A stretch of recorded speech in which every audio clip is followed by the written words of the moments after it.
To easy classes में आपका स्वागत है। आज हम दृष्टि के पार्ट नंबर 7 को सॉल्व करेंगे। इसमें देखिए कृषि एवं इससे संबद्ध क्षेत्र। आइए देखते हैं। प्रमुख फसलों का उत्पादन एवं अंतिम अनुमान 2023 और 24। 25 सितंबर 2024 को कृषि एवं किसान कल्याण मंत्रालय भारत सरकार द्वारा 23-24 के प्रमुख फसलों जैसे खरीफ, रबी एवं जायद के उत्पादन के अंतिम अनुमानों की आंकड़े जारी किए हैं। इसमें खाद्यान्न उत्पादन 2023-24 का अंतिम अनुमान से संबंधित अन्य प्रमुख तथ्यों को निम्नलिखित है। जारी आंकड़ों के अनुसार वर्ष 2023-24 में अंतिम अनुमान में कुल खाद्यान्न उत्पादन 3,322.98 लाख टन अनुमानित है, जो वर्ष 2022-23 के खाद्यान्न उत्पादन 3,296.87 लाख टन से 26.11 लाख टन अधिक है।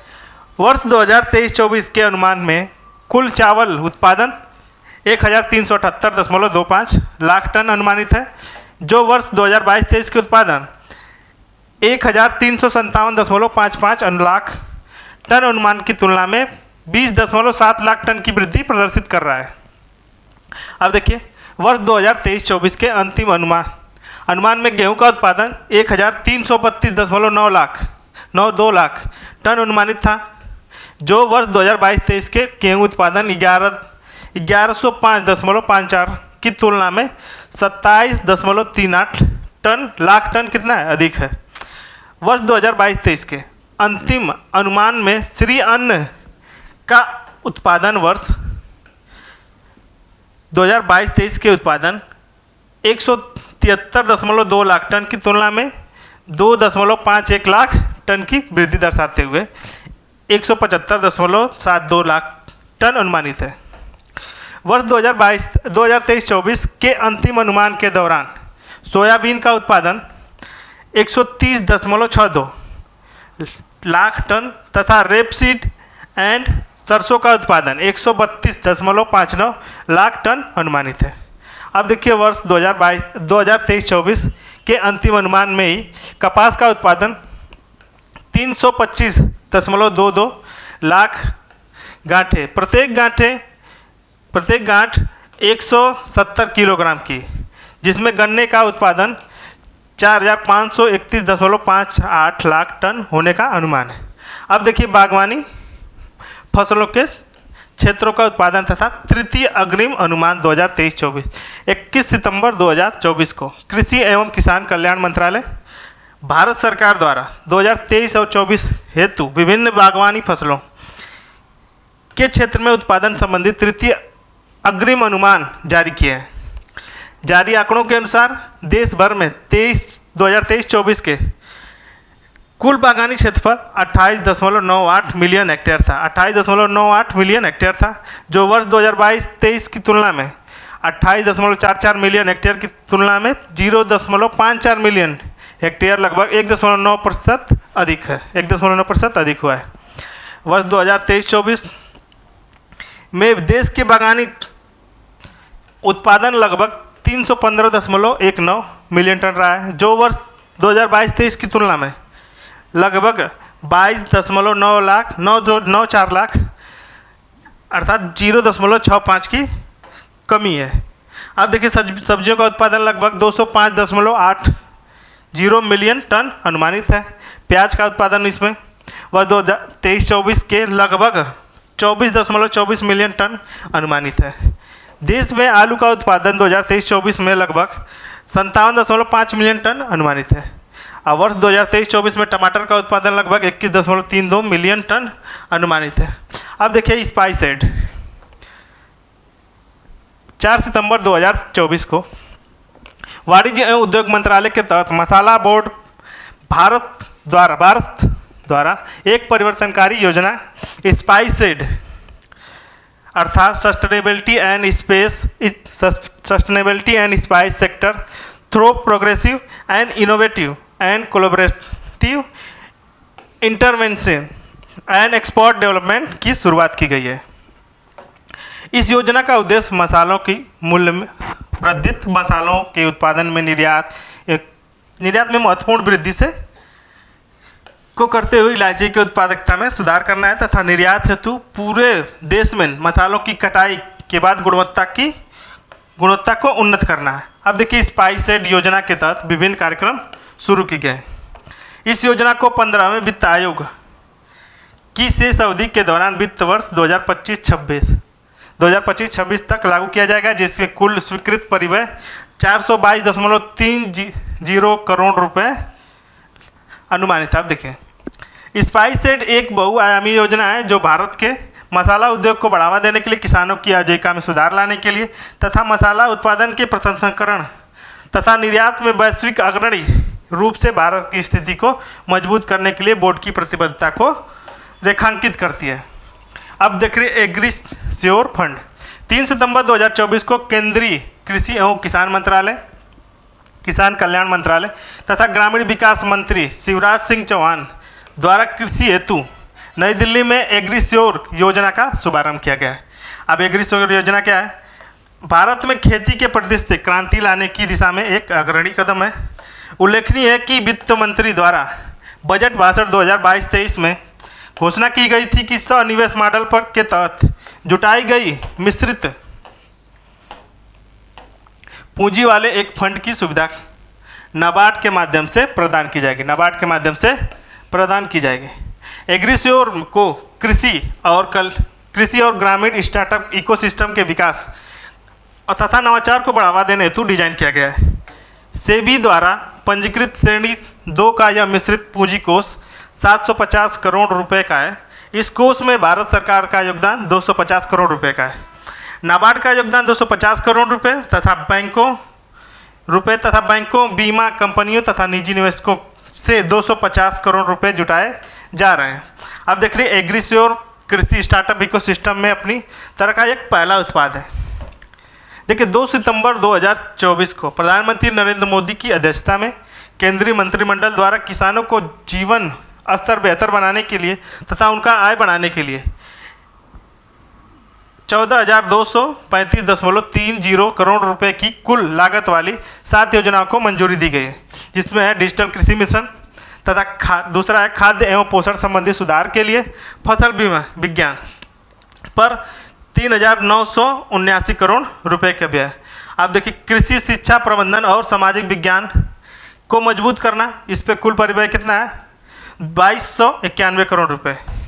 अब देखिए, पशुधन स्वास्थ्य एवं उत्पादन को बढ़ावा रखने के लिए कुल परिव्यय कितना है? 1702 करोड़ रुपए। अब देखिए, बागवानी का निरंतर विकास के लिए कुल परिव्यय कितना है? 1129 करोड़ रुपए। 1129 करोड़ रुपए। अब देखिए, कृषि विज्ञान के क्षेत्र में सुदृढ़ीकरण कुल परिव्यय कितना है? 1202 करोड़ रुपए। अब देखिए, 7वां प्राकृतिक संसाधन प्रबंधन कुल परिव्यय 1115 करोड़ रुपए। अब देखिए, कृषि अवसंरचना कोष वित्त पोषण सुविधा का विस्तार 28 अगस्त 2024 को प्रधानमंत्री नरेंद्र मोदी की अध्यक्षता में केंद्रीय मंत्रिमंडल द्वारा कृषि अवसंरचना कोष के अंतर्गत केंद्रीय योजना के क्रमिक विस्तार हेतु वित्त पोषण सुविधा की मंजूरी प्रदान की गई है, ताकि इससे अधिक आकर्षण, प्रभावी और समावेशी बनाया जा सके। देश में कृषि अवसंरचना को बढ़ाने के लिए, सुदृढ़ करने के लिए, कृषक समुदाय को मदद देने के लिए एक महत्वपूर्ण कदम के रूप में सरकार ने कृषि अवसंरचना कोष योजना के दायरे को विस्तारित किया है। इसके लिए कई घोषणाएं की गई हैं। इन पहलों का उद्देश्य पात्र परियोजनाओं के दायरे का विस्तार करना तथा एक सुदृढ़ कृषि अवसंरचना पारिस्थितिकी तंत्र को बढ़ावा देने हेतु अतिरिक्त सहायक उपायों को जोड़ना। ये पहले निम्नवत है: व्यवहारिक कृषि परिसंपत्तियाँ, दूसरा एकीकृत प्रसंस्करण परियोजनाएं, तीसरा है पीएम कुसुम कटक ए।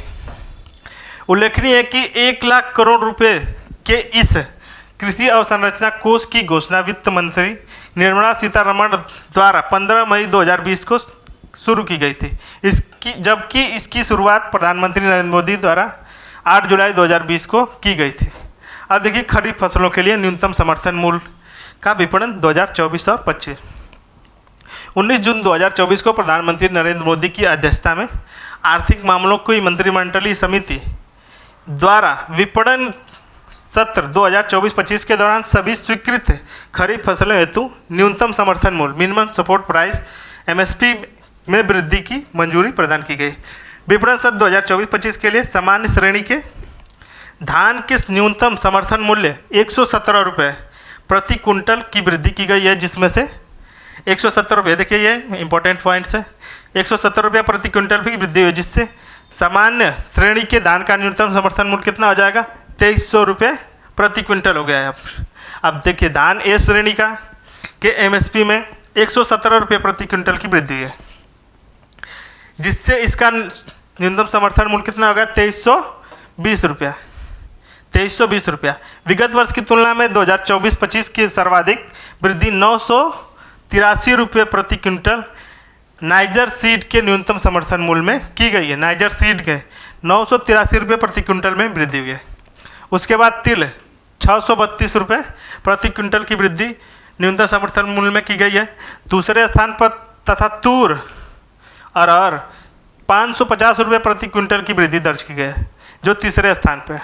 अब देखिए खरीफ फसलों 2024-25 का न्यूनतम समर्थन मूल्य निम्नवत है। एक तरफ देखिए फसलें दी हुई है, दूसरी तरफ एमएसपी 24-25 है, उसके पहले 23-24 का है, उसके पहले कितना अधिक लाभ प्रतिशत में बढ़ा है। अब देखिए धान सामान्य में 2300 रुपया है और एमएसपी 2023-24 में कितना था, 2183 रुपये। धान ग्रेड ए में 2320, अब कितना हो गया, 2203 पहले था। ज्वार हाइब्रिड में 3321 रुपये, पहले कितना था, 3180 रुपये। 50 की क्या है, 50 बड़ी वृद्धि हुई है। अब देखिए ज्वार माल दांडी 3421 और 3225। इसी प्रकार इसका आप लोग स्क्रीनशॉट ले सकते हैं।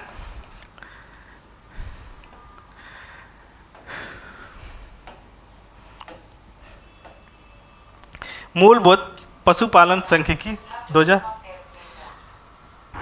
मूलभूत पशुपालन सांख्यिकी 2023 26 नवंबर 2023 को मत्स्य पालन पशुपालन एवं डेयरी मंत्रालय, भारत सरकार के पशुपालन एवं डेयरी मंत्रालय डेयरी विभाग वार्षिकी संकलन मूलभूत पशुपालन सांख्यिकी 2023 का अनावरण हुआ है।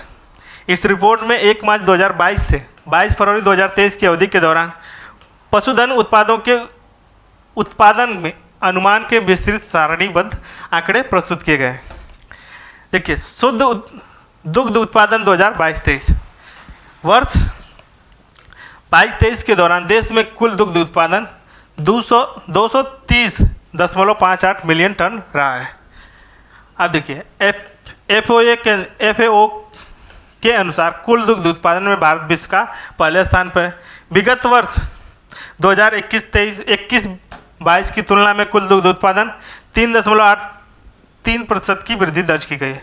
2022-23 में दौरान देश में दूध की प्रति व्यक्ति उपलब्धता कितनी थी, 459 ग्राम प्रतिदिन। वर्ष 2022-23 के दौरान दुग्ध उत्पादन की शीर्ष 5 राज्य निम्नवत हैं। इसमें सबसे ऊपर है उत्तर प्रदेश 15.72%, उसके पश्चात राजस्थान है 14.44%, फिर मध्य प्रदेश है 8.73% और गुजरात है 7.49%। इसके बाद आंध्र प्रदेश पड़ता है 6.70 का योगदान है इसका। 22-23 के दौरान देश में दुग्ध उत्पादन में बिहार का 5.42 क्या है प्रतिशत दूध उत्पादन रहा है। अब देखिए वर्ष 2022-23 के दौरान देश में प्रति व्यक्ति दूध उत्पादन के लिए संदर्भ में शीर्ष 5 राज्य। पहला है पंजाब, 22-23 के दौरान प्रति व्यक्ति में पहले पे है पंजाब 2283, दूसरे पे है राजस्थान 1138 प्रति ग्राम, हरियाणा कितना है 1098, आंध्र प्रदेश कितने पे है 799, गुजरात कितने पे है 600। 2011 की जनगणना के अनुसार अनुमानित आबादी पर आधारित है। अब देखिए वर्ष 2022-23 के देश भर में अंडा उत्पादन शीर्ष 5 राज्य निम्न है। जिसमें आंध्र प्रदेश कितना है 20.13%, दूसरे पे तमिलनाडु है 15.58%, तीसरे पे तेलंगाना है और चौथे पे पश्चिम बंगाल है 9.93% तथा कर्नाटक कितने पे है, कर्नाटक है 6.51%। अब देखिए वर्ष 2022-23 के दौरान देश के अंडा उत्पादन में उत्तर प्रदेश एवं बिहार का योगदान 3.39% तथा 2.37% रहा है। अब देखिए FAO के अनुसार कुल मांस उत्पादन के संदर्भ में भारत विश्व में 8वें स्थान पर है। वर्ष 2022-23 में देश भर में मांस उत्पादक शीर्ष 5 राज्य निम्न, जिसमें निम्न है उत्तर प्रदेश कितना है 12.20% कितना है योगदान करता है। उसके पश्चात पश्चिम बंगाल है 11.93%। फिर उसके पश्चात महाराष्ट्र 11.50%। फिर उसके बाद आंध्र प्रदेश 11.2% तथा तेलंगाना है 11.06%। वर्ष 2022-23 के दौरान देश में ऊन उत्पादन में 5 शीर्ष एवं केंद्र शासित प्रदेश, पहले पे राजस्थान, दूसरे पे जम्मू कश्मीर 22.55% केंद्र शासित प्रदेश। फिर उसके बाद गुजरात है 6.01%। फिर उसके पश्चात महाराष्ट्र है। फिर उसके पश्चात हिमाचल प्रदेश 4.27%। वर्ष 2022-23 के दौरान ऊन उत्पादन में उत्तर प्रदेश तथा बिहार का योगदान 2.44% तथा 0.52% है। अब देखिए रबी फसलों के लिए न्यूनतम समर्थन मूल्य, खरीफ का देख चुके हैं। अब देखिए रबी 18 अक्टूबर 2023 को प्रधानमंत्री नरेंद्र मोदी की अध्यक्षता में आर्थिक मामलों के मंत्रिमंडलीय समिति द्वारा रबी विपणन सत्र 2024-25 के लिए सभी अनिवार्य रूप से रबी फसलों के लिए न्यूनतम समर्थन मूल्य की वृद्धि को मंजूरी प्रदान की गई। अब देखिए मसूर के लिए 425 रुपये सर्वाधिक प्रति क्विंटल की वृद्धि दर्ज की गई है। इसके पश्चात रेपसीड सरसों के लिए 200 रुपये प्रति क्विंटल की वृद्धि, MSP में उच्च वृद्धि प्रदान की मंजूरी की दी गई है। देखिए रबी फसलों के न्यूनतम समर्थन मूल्य किस है। पहले है गेहूं का कितना होगा 2023-24 में 2125, फिर कितना हो गया 2275 24-25 के लिए। जौ 1735 रुपये था 1850 रुपये हो गया। और चना कितना था 5335 रुपये प्रति क्विंटल, फिर 5440 रुपये हो गया। 6000 मसूर था, फिर 6425 रुपये कितना हो गया मसूर की वृद्धि। अब देखिए रेपसीड और सरसों में 5450 रुपये था, अब 5650 हो गया। कुसुम्ब में 5650, फिर वो 5800 की वृद्धि। अब देखिए हम चलते हैं उद्योग क्षेत्र की तरफ। अब देखिए फोर्थ ग्लोबल री इन्वेस्ट 16 से 18 सितंबर 2024 के मध्य नवीन एवं नवीकरणीय ऊर्जा मंत्रालय भारत सरकार द्वारा महात्मा मंदिर गांधीनगर गुजरात में चौथे global renewable energy meet and expo का आयोजन किया गया था। इस आयोजन की थीम क्या थी, निवेश, नवाचार एवं प्रेरणा। 16 सितंबर 2024 को चौथे ग्लोबल री इन्वेस्ट का उद्घाटन प्रधानमंत्री नरेंद्र मोदी की द्वारा किया गया था। उल्लेखनीय है कि प्रथम वैश्विक री इन्वेस्ट का आयोजन वर्ष 2015 में किया गया था। द्वितीय तथा तृतीय वैश्विक री इन्वेस्टमेंट का आयोजन क्रमशः 2018 एवं 20 में किया गया। री इन्वेस्टमेंट का अक्षय ऊर्जा निवेश वैश्विक स्तर पर भारत की अक्षय ऊर्जा को क्षमता को प्रदर्शित करने तथा बहुपक्षीय वार्ता को शुरू करने में निवेश को आकर्षित करने हेतु भारत सरकार का एक प्रमुख कार्यक्रम है। यह नवीन एवं नवकरणीय ऊर्जा मंत्रालय भारत सरकार द्वारा आयोजित वैश्विक अक्षय ऊर्जा एवं निवेशक के सम्मेलन का एक्सपो है। 200 गीगावाट एवं गैर जीवाश्म ऊर्जा क्षमता तथा सर्वोच्च उपलब्धि हासिल करने वालों की सूची 14 सितंबर 2024 तक श्रेणी समग्र नवीकरणीय ऊर्जा की क्षमता हासिल करने हेतु नंबर राज्य देखिए, पहले पे है गुजरात है, दूसरे पे राजस्थान, तीसरे पे तमिलनाडु। उसके पश्चात उत्तरी पूर्वी राज्यों में सिक्किम एक पर, दूसरे पर अरुणाचल प्रदेश, तीसरे पे असम है। फिर केंद्र शासित प्रदेशों में नंबर 1 पे जम्मू कश्मीर, फिर उसके बाद NCT आप दिल्ली, फिर उसके बाद तीसरा है लद्दाख। अब देखिए श्रेणी समग्र सौर ऊर्जा क्षमता हासिल करने हेतु राज्य, पहले पे राजस्थान है, दूसरे पे गुजरात है, तीसरे पे कर्नाटक है। दूसरा श्रेणी देखिए समग्र पवन ऊर्जा क्षमता हासिल करने हेतु राज्य, पहला पे गुजरात, दूसरे पे तमिलनाडु, तीसरे पे कर्नाटक है। अब देखिए श्रेणी 3 इस समग्र जल विद्युत क्षमता हासिल करने हेतु राज्य, पहला हिमाचल है, दूसरे पे कर्नाटक, तीसरे पे उत्तराखंड है। अब देखिए BRAP 2022 उत्तर प्रदेश का टॉप एविचर का दर्जा, टॉप अचीवर का दर्जा, टॉप अचीवर का दर्जा। 5 सितंबर 2024 को वाणिज्य एवं उद्योग मंत्रालय भारत सरकार द्वारा यह घोषणा की गई कि बिजनेस रिफॉर्म एक्शन प्लान 2022 में उत्तर प्रदेश टॉप अचीवर का दर्जा हासिल किया गया है। यह घोषणा पीयूष गोयल वाणिज्य एवं उद्योग मंत्री भारत सरकार द्वारा नई दिल्ली में की गई। BRAP 2022 के तहत उत्तर प्रदेश को 2 व्यवसाय केंद्रित तथा 1 नागरिक केंद्रित क्षेत्र में टॉप अचीवर के रूप में चुना गया है। यह उपलब्धि औद्योगिक बाधाओं को कम करने तथा व्यवसाय के आसानी को बढ़ाने से राज्य के प्रयासों को रेखांकित करता है। उत्तर प्रदेश सरकार की निवेश प्रोत्साहन तथा सुविधा agency invest UP Uttar Pradesh में बिजनेस रिफॉर्म एक्शन प्लान के कार्यान्वयन हेतु जिम्मेदार नोडल एजेंसी है। इसमें CEO इन्वेस्ट यूपी नोडल अधिकारी हैं। अब देखिए, उल्लेखनीय है कि BRAP 2022 के तहत विनियमन और नागरिक सेवाओं को विभिन्न पहलुओं को कवर करते हुए 352 सुधारों की सिफारिश की गई थी। उत्तर प्रदेश ने इनमें से 100% सुधारों को सफलतापूर्वक लागू किया था, जिसमें से व्यावसायिक माहौल के सुधार लाने के लिए 261 कार्य बिंदु तथा नागरिक केंद्रित सेवाओं को बढ़ावा देने के पर केंद्रित 91 कार्य बिंदु शामिल है। अब देखिए, विश्वस्व राष्ट्रीय ब्लॉकचेन टेक्नोलॉजी स्टैक 4 सितंबर 2024 को इलेक्ट्रॉनिकी एवं सूचना प्रौद्योगिकी मंत्रालय भारत सरकार द्वारा आयोजित एक कार्यक्रम के तहत विश्वास राष्ट्रीय ब्लॉकचेन टेक्नोलॉजी स्टैक का लोकार्पण किया गया है। यह टेक्नोलॉजी स्टैक भौगोलिक रूप से वितरित अवसंरचना के साथ ब्लॉकचेन एज ए सर्विस की पेशकश करने हेतु की गई है। इसके साथ ही मंत्रालय द्वारा NBF light weight blockchain platform प्रमाणिक मोबाइल ऐप की उत्पत्ति की पुष्टि हेतु एक अभिनव ब्लॉकचेन सक्षम समाधान राष्ट्रीय ब्लॉकचेन पोर्टल का अनावरण भी किया गया है।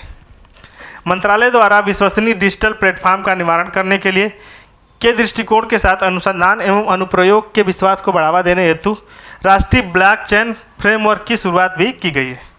इसका उद्देश्य लोगों को अत्याधुनिक, पारदर्शी, सुरक्षित एवं विश्वसनीय डिजिटल सेवाओं को प्रदान करना है। अब देखिए, अगस्त 2024 में नवरत्न का दर्जा प्राप्त कंपनियां। पहला देखिए, भारतीय सौर ऊर्जा एवं निगम लिमिटेड। अगस्त 2024 में वित्त मंत्रालय भारत सरकार द्वारा भारतीय सौर ऊर्जा निगम लिमिटेड को नवरत्न का दर्जा प्राप्त किया गया है। भारतीय सौर ऊर्जा निगम लिमिटेड को वर्ष 2011 में एक गैर लाभकारी कंपनी के रूप में स्थापित किया गया था।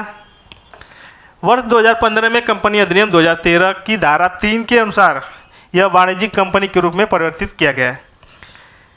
RailTel corporation of limited India limited वर्ष अगस्त 2024 में वित्त मंत्रालय द्वारा भारत सरकार के RailTel corporation of India limited को नवरत्न का दर्जा प्राप्त किया गया है। रेलटेल की सुविधा 26 सितंबर 2000 को ट्रेन नियंत्रण, संचालन एवं सुरक्षा हेतु दूर संचार प्रणालियों को आधुनिक बनाने के लिए उद्देश्य से किया गया था। अब देखिए, NHPC लिमिटेड अगस्त 2024 में वित्त मंत्रालय भारत सरकार NHPC लिमिटेड को नवरत्न का दर्जा प्रदान किया गया।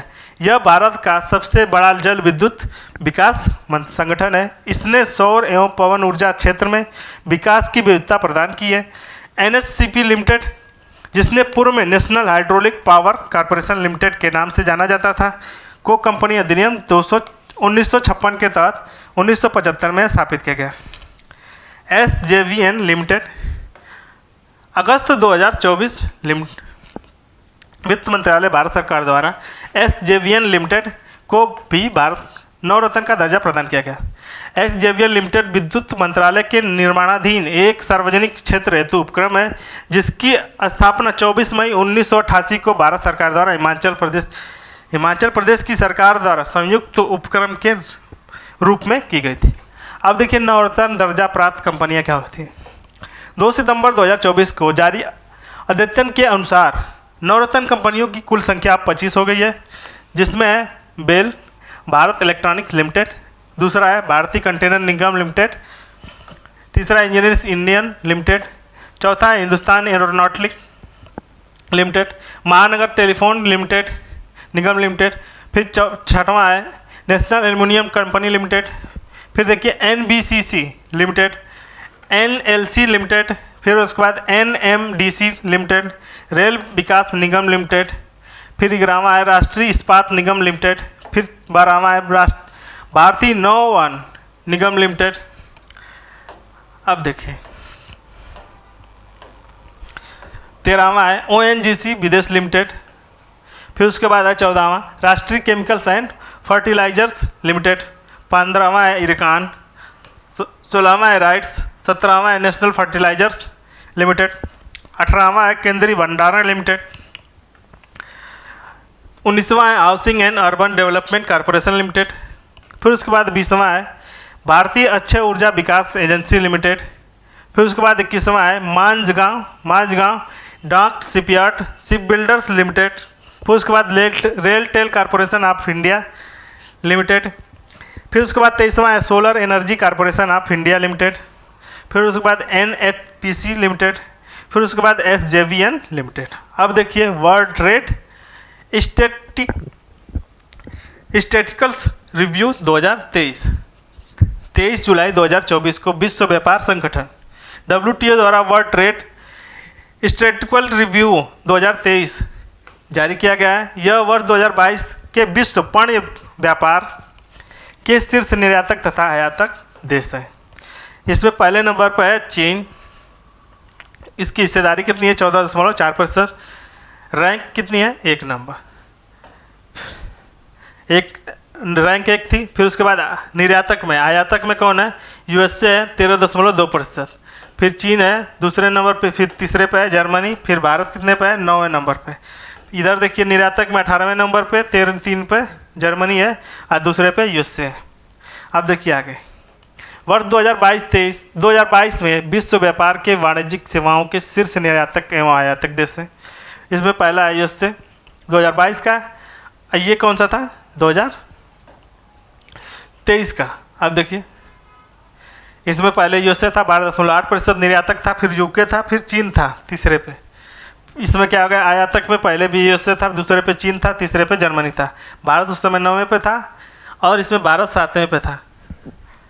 अब देखिए वर्ष 2022 में कृषि उत्पादों के निर्यातक के संदर्भ में निम्नलिखित शीर्ष 5 देश क्रमशः यूएसए, ब्राज़ील, चीन, कनाडा तथा इंडोनेशिया है। भारत का स्थान संयुक्त रूप से 7वां अर्जेंटीना के साथ है। वर्ष 2022 में कृषि उत्पादन में आयात के संदर्भ में 5 शीर्ष देशों में चीन, यूएसए, जापान, यूके तथा कनाडा है। भारत का स्थान 7वां है। वर्ष 2022 में खाद्य एवं निर्यात के तथा आयात भारत का स्थान 7वां तथा 8वां है। निर्यात के संदर्भ में यूएसए तथा आयात के संदर्भ में चीन शीर्ष पर है। वर्ष 2022 में खनन उत्पादों के शीर्ष आयातक देशों में भारत का स्थान 4था है, शीर्ष पर चीन रहा है। वर्ष 2022 में लौह एवं इस्पात के निर्यात के संदर्भ में भारत का स्थान 6वां रहा है, शीर्ष पर चीन रहा है। वर्ष 2022 में रसायनों के शीर्ष निर्यातों तथा आयातकों के संदर्भ में भारत का स्थान 7वां तथा 4था था। संदर्भ में दोनों के संदर्भ में शीर्ष पर यूएसए रहा है। वर्ष 2022 में कपड़ा निर्यात के संदर्भ में शीर्ष क्या है, भारत रहा है। अब देखिए अगस्त 2024 में भारत सरकार द्वारा जारी आंकड़ों के अनुसार भारत विश्व का सबसे बड़ा एल्युमिनियम उत्पादक तथा दूसरा सबसे बड़ा एल्युमिनियम उत्पादक तथा तीसरा सबसे बड़ा चूना उत्पादक और चौथा सबसे बड़ा लौह अयस्क उत्पादक हो गया है। अब देखिए भारत आपूर्ति श्रृंखला परिषद का उपाध्यक्ष नियुक्त है। केंद्रीय वाणिज्य एवं उद्योग मंत्रालय 2000 के अनुसार 31 जुलाई 2024 को भारत की आपूर्ति श्रृंखला परिषद का उपाध्यक्ष चुना गया है, जो देश के लिए एक महत्वपूर्ण उपलब्धि का तथा मील का पत्थर साबित हुआ है। भारत तथा 13 अन्य हिंद प्रशांत आर्थिक ढांचा भागीदारी आपूर्ति श्रृंखला से संबंधित IPEF समझौते के तहत 3 आपूर्ति श्रृंखला निकाय स्थापित किए गए। ये 3 निकाय निम्न है: आपूर्ति श्रृंखला परिषद, दूसरा है संकट प्रतिक्रिया नेटवर्क, तीसरा है श्रम अधिकार सलाहकार बोर्ड। इन 3 आपूर्ति श्रृंखला निकायों हेतु एक अध्यक्ष और उपाध्यक्ष का चुनाव किया जाता है जो 2 वर्ष की अवधि के लिए कार्य करेंगे। यह अध्यक्ष एवं उपाध्यक्ष देश निम्न है। आपूर्ति श्रृंखला परिषद यूएसए अध्यक्ष है, भारत क्या है उपाध्यक्ष है। दूसरे पे संकट प्रतिक्रिया नेटवर्क, इसमें दक्षिण कोरिया क्या है अध्यक्ष है और उपाध्यक्ष क्या है जापान है। तीसरा है श्रम अधिकार सलाहकार बोर्ड, इसमें यूएसए क्या है अध्यक्ष है, फिजी क्या है उपाध्यक्ष है। अब देखिए 10 सितंबर 2024 को वाशिंगटन डीसी की आपूर्ति श्रृंखला शिखर सम्मेलन का आयोजन किया गया था, जिसमें आप देखिए ग्लोबल स्टार्टअप इकोसिस्टम इंडेक्स 2024 जून 2024 में स्टार्टअप ब्लिंक्स द्वारा वैश्विक स्टार्टअप परिस्थिति सूचकांक 2024 को जारी किया गया था। इस वर्ष की सूची में भारत ने वर्ष में 2023 में अपनी रैंकिंग 21वीं में 2 पायदानों का सुधार दर्ज करते हुए 19वीं रैंक की हासिल की है। देखिए वैश्विक स्टार्टअप परिस्थिति सूचकांक 2024 शीर्ष 5 देश देखिए, इसमें देश है यूएसए नंबर 1 पे, दूसरे पे यूके, तीसरे पे इजराइल, चौथे पे कनाडा, 5वें पे सिंगापुर रहा है। ये वैश्विक शहर की रैंकिंग में देखिए नंबर 1 पे सैन फ्रांसिस्को यूएसए का है, उसके बाद न्यूयॉर्क रहा है यूएसए का ही, फिर लंदन रहा है यूके का, फिर चौथा है लॉस एंजल्स एरिया फिर यूएसए का ही रहा है, फिर 5वां का है बोस्टन एरिया यूएसए का ही रहा है।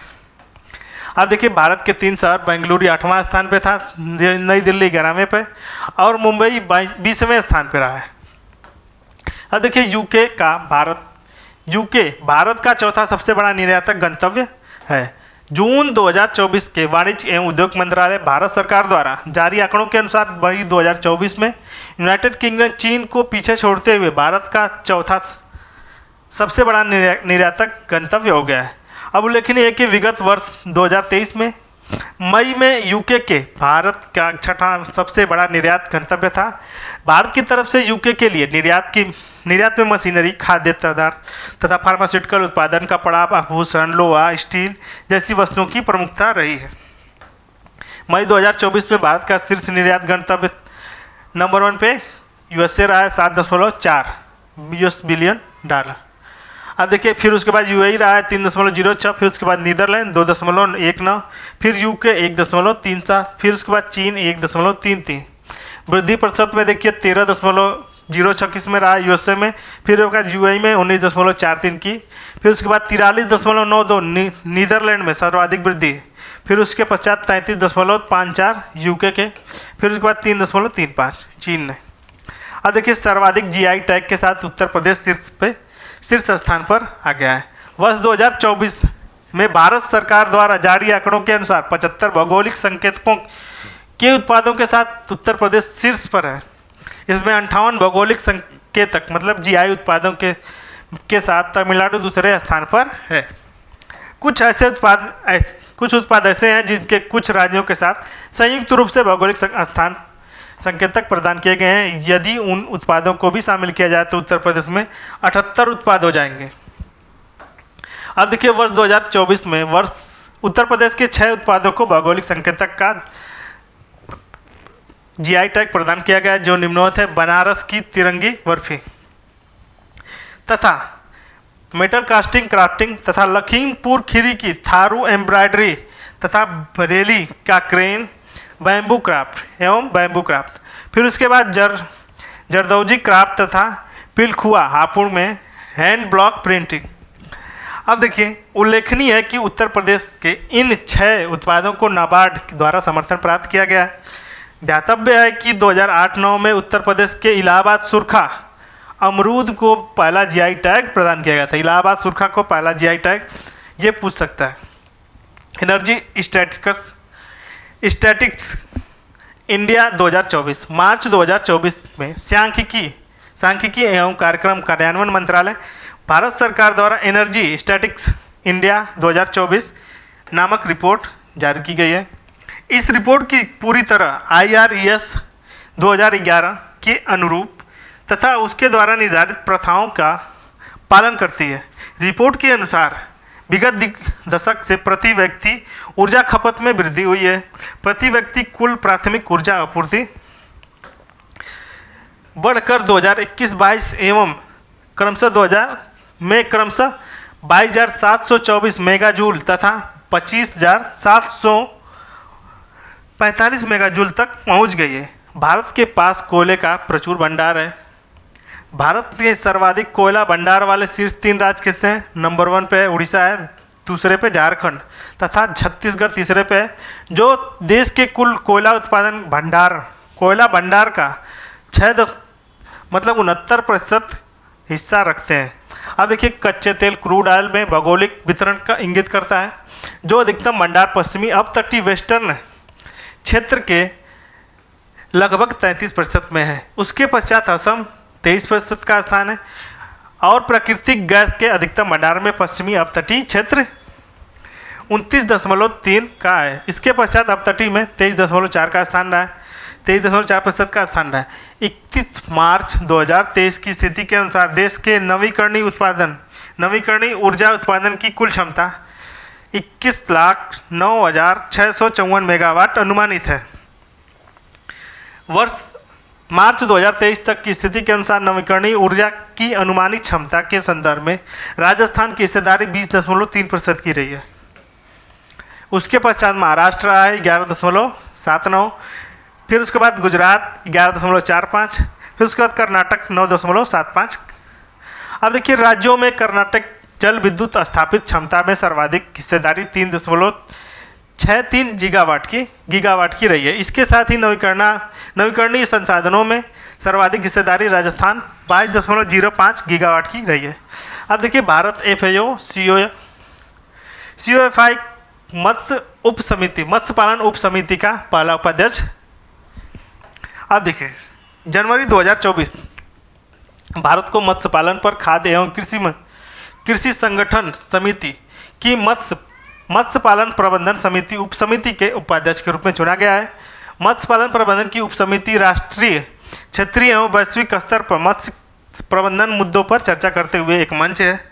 यह उप समिति का प्राथमिक कार्य जिम्मेदार मत्स्य पालन हेतु FAO आचार संहिता को आगे बढ़ाने के उद्देश्य से मत्स्य पालन प्रशासन और प्रबंधन की आवश्यक तकनीकी तथा नीतिगत को मार्गदर्शन प्रदान करना है।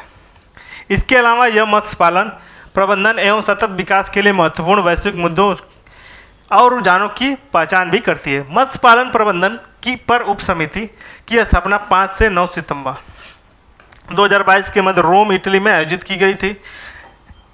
यह 35वें सत्र के दौरान की गई थी। अब देखिए, FDI एवं फॉर्च्यून 500 कंपनियों में निवेश हेतु प्रोत्साहन की नीति 2023 1 नवंबर 2023 को उत्तर प्रदेश के राज्यपाल फॉरेन डायरेक्ट इन्वेस्टमेंट FDI एवं फॉर्च्यून 500 कंपनियों की निवेश हेतु प्रोत्साहन की नीति 2023 को स्वीकृति प्रदान की गई।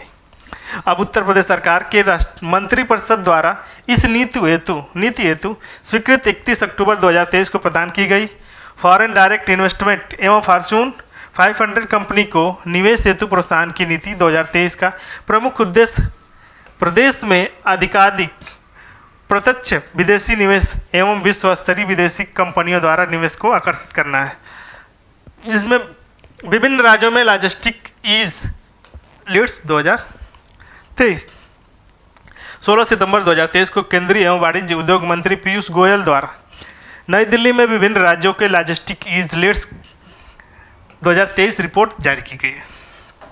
उल्लेखनीय है कि लीड्स की परिकल्पना वर्ष 2018 के विश्व बैंक की लॉजिस्टिक प्रदर्शन सूचकांक के तर्ज पर की गई है। यह रिपोर्ट मुख्य स्तंभ logistic infrastructure, logistic services and operating नियात्मक पर्यावरण में राज्यों के प्रदर्शन एवं सकारात्मक बदलाव को संकेत देती है। अब देखिए, लीड्स 2023 राज्य एवं केंद्र शासित प्रदेशों की ग्रेडिंग। इसमें देखिए श्रेणी है, अब लक्ष्य प्राप्त करने हैं और तेजी से आगे बढ़ने वाले, और चौथा है आकांक्षी।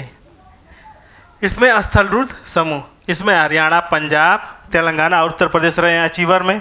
फिर उसके बाद बढ़ने वाले में मध्य प्रदेश, राजस्थान और उत्तराखंड रहे हैं।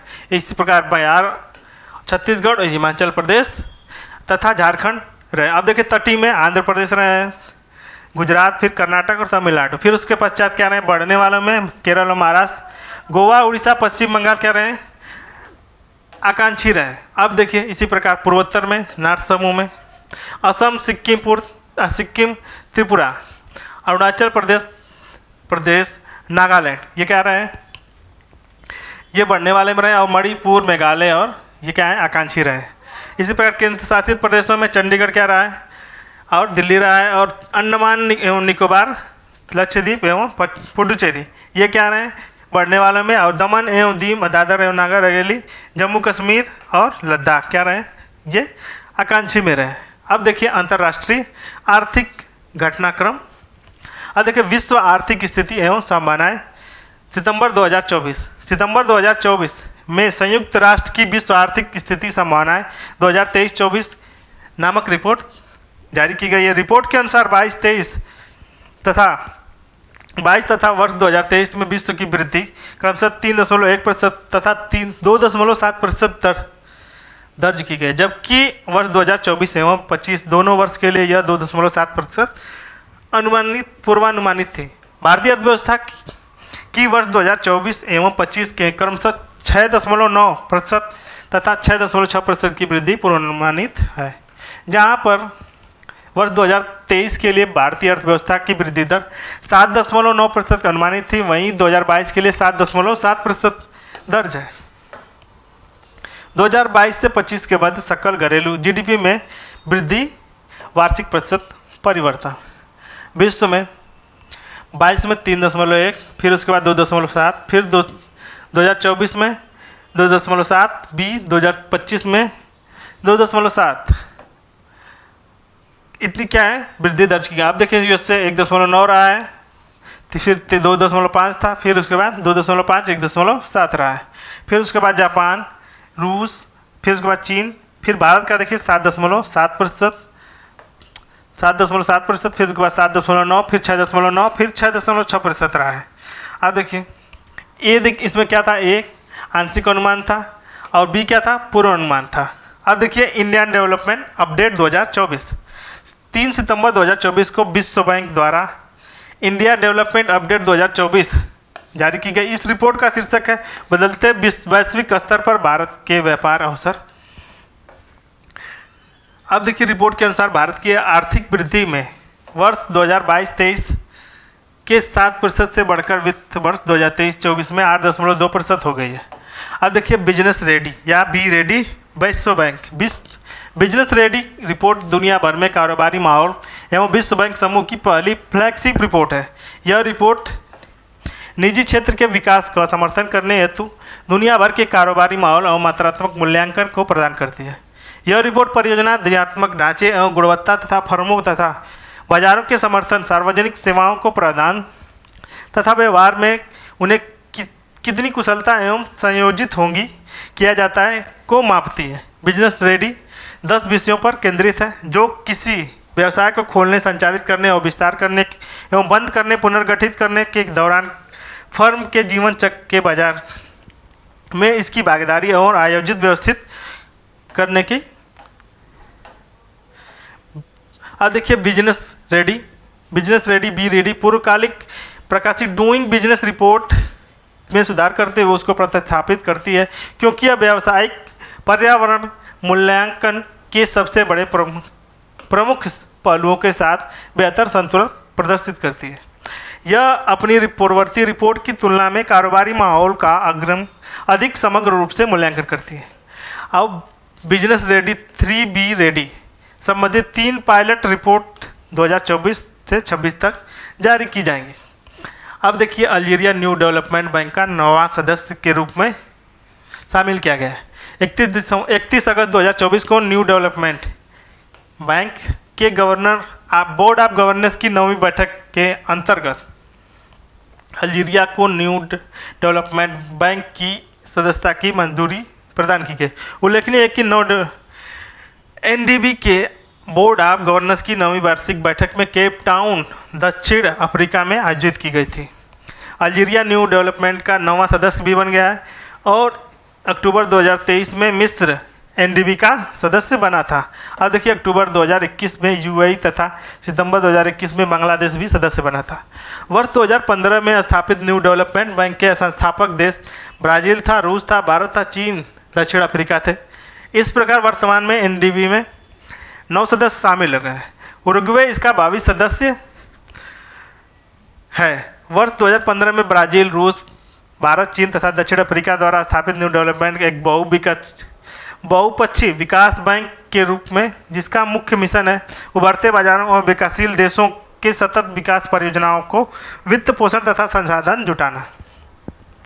अब देखिए पहला बिम्स्टेक व्यापार शिखर सम्मेलन 6 से 8 अगस्त 2024 को मध्य भारत सरकार द्वारा विदेश मंत्रालय तथा भारतीय उद्योग संघ के द्वारा संयुक्त रूप से नई दिल्ली में पहला बिम्स्टेक व्यापार शिखर सम्मेलन आयोजित किया गया है। इस बिम्स्टेक व्यापार शिखर सम्मेलन का उद्देश्य है बिम्स्टेक के सदस्यों के मध्य मजबूत व्यापार एवं निवेश संबंध के माध्यम से अधिक क्षेत्रीय सहयोग को बढ़ावा देना। इस शिखर सम्मेलन का उद्घाटन विदेश मंत्री डॉक्टर एस जयशंकर द्वारा किया गया था। बिम्स्टेक की स्थापना 6 जून 1997 को बैंकॉक घोषणा पर हस्ताक्षर के साथ हुई थी। प्रारंभ में बिम्स्टेक बांग्लादेश, भारत, श्रीलंका, थाईलैंड आर्थिक सहयोग के नाम से भी जाना जाता था। 22 दिसंबर 1997 को इसमें म्यांमार तथा फरवरी 2024 में भूटान तथा नेपाल शामिल हुए। एशियन डेवलपमेंट आउटलुक जुलाई 2024 17 जुलाई 2024 को एशियाई बैंक एडीबी के द्वारा एशियन डेवलपमेंट बैंक की जुलाई 2024 श्रृंखला के नाम से शीर्षक जारी किए। स्टडी ग्रोथ स्लोइंग इन्फ्लेशन नामक शीर्षक से क्या है जारी किया गया। अब देखिए वर्ष 2024 के लिए विकासशील एशिया की जीडीपी वृद्धि दर को अप्रैल 2024 के पूर्वानुमान 4.9% की तुलना में जुलाई 2024 में 0.1% बढ़कर 9.5% कर दिया गया है, जबकि अप्रैल 2025 तथा जुलाई 2025 दोनों के लिए यह 4.9% पूर्वानुमानित है। प्रमुख देश में देशों की सकल घरेलू उत्पाद वृद्धि प्रतिशत में सकल घरेलू उत्पाद वृद्धि दर वर्ष 2024 का दिया है, 2025 का और वर्ष 2023 का। पूर्वी एशिया में 4.7%, अप्रैल में 4.5% 2024 में और जुलाई में 4.6% 24 की, और 25 में क्या होगा 4.2 रहेगा, 4.2 उसमें रहे। हांगकांग, चीन 3.2, इसी प्रकार ये सब है। इसका आप लोग स्क्रीनशॉट ले लीजिए। अब देखिए वर्ल्ड इकोनॉमिक्स आउटलुक अद्यतन जुलाई 2024 16 जुलाई 2024 को अंतर्राष्ट्रीय मुद्रा कोष IMF द्वारा अपनी अद्यतन रिपोर्ट वर्ल्ड इकोनॉमिक्स आउटलुक अद्यतन जुलाई 2024 को जारी किया गया। इस रिपोर्ट का शीर्षक है the global economics in sticky spot. इस रिपोर्ट के अनुसार जहां वर्ष 2021-22 तथा वर्ष 2023 के भारतीय अर्थव्यवस्था में वृद्धि दर क्रमशः 7% तथा 8.2% दर्ज की गई है, वहीं 2024 में 25 के लिए क्रमशः 7% तथा 6.5% पूर्वानुमानित रही है। वर्ल्ड इकोनॉमिक्स आउटलुक वास्तविक जीडीपी प्रतिशत में, अब देखिए वर्ल्ड इकोनॉमिक आउटलुक वास्तविक जीडीपी प्रतिशत में, इसमें वर्ष 2022 के आंकड़े हैं, वर्ष 2023 के तथा पूर्वानुमान 2024 और 25 के। इसमें विश्व 3.5 22 में था, 3.3 क्या है 2023 में, और वर्ष 2024 में 3.2 और 25 में 3.3 है। इसी प्रकार यूएसए 1.9, 2.5 नवंबर 1 पे, फिर उसके बाद 2.5 2023 में, 2024 में 2.6 और 2025 में 1.9। इसमें भारत का इंपॉर्टेंस है 7.0, फिर उसके बाद 8.0, फिर उसके बाद 7.0 क्या है 24 के लिए, और 6.5 क्या है 25 के लिए। इसका आप लोग स्क्रीनशॉट ले सकते हैं। अब देखिए वर्ल्ड पॉपुलेशन प्रॉस्पेक्टस 2024 11 जुलाई 2024 को संयुक्त राष्ट्र यूनाइटेड नेशन के द्वारा जारी वर्ल्ड पॉपुलेशन प्रॉस्पेक्टस 2024 वैश्विक जनसंख्या के अनुमानों एवं पूर्वानुमानों का 28वां संस्करण है। इस रिपोर्ट को संयुक्त राष्ट्र द्वारा 1951 से जारी किया जा रहा है। रिपोर्ट के अनुसार अनुमान है कि विश्व की जनसंख्या इस सदी की अपनी चरम पर पहुंच जाएगी।